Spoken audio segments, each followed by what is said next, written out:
right, ladies and gentlemen, boys and girls, welcome back. It is just harmless little me, Dave, the real music observer, observing real music in real time for real people just like you right there, just like me right here. Styx lead vocalist goes hurtling into drum kit after failed stage stunt. Yeah, Lawrence Gowan, you know him as the lead vocalist of the band Styx.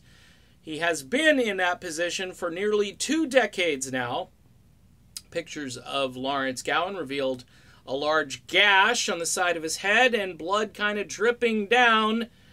You know, folks, I remember the days when, I was content when the lead vocalist for the band Styx held one of these things and just did this. Just sang.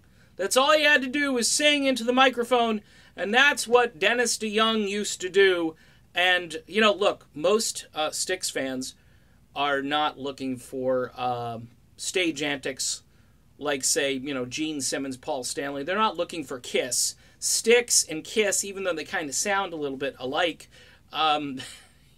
just a little bit, but not too much, most fans are pretty cool with kind of the stoic stage mannerisms of J.Y., Tommy, and in the good old days, Dennis DeYoung. Do you think the band is trying to compensate a little bit? Look, I get it. Lawrence Gowan, his shtick was, the spinning keyboard thing, and apparently he does little stunts and moves, and most Styx fans would rather hear, an extended catalog, maybe all of the hits instead of just the ones that the band feels comfortable playing. Of course, they'd like to ignore the Dennis DeYoung hits that were ballads, and so when you go to a Styx concert, yeah, you might get some of this new Mission stuff, which is all fine and dandy, but really, if you're a hardcore Styx fan, I think you're going to miss Babe. I think you're going to miss Don't Let It End or Show Me the Way. I just think it's a little bit ironic that there has to be some kind of supplemental entertainment that keeps everybody who is buying $15 beer occupied during the show. The music should do the talking.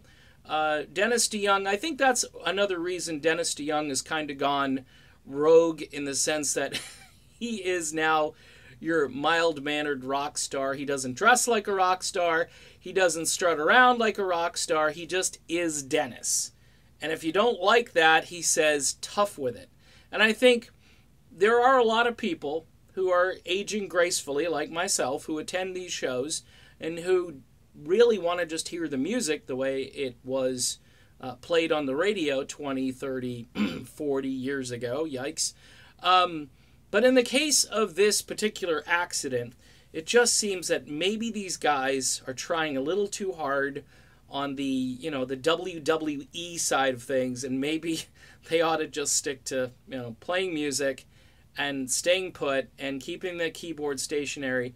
None of that stuff is a replacement for great songwriting, great musicianship, and natural showmanship, which I think Dennis DeYoung embodies all of those things. So there you go. Lawrence, all we need you to do is grab the microphone, okay? Stay on your feet. You don't have to run around. You don't have to dive into the drum kit.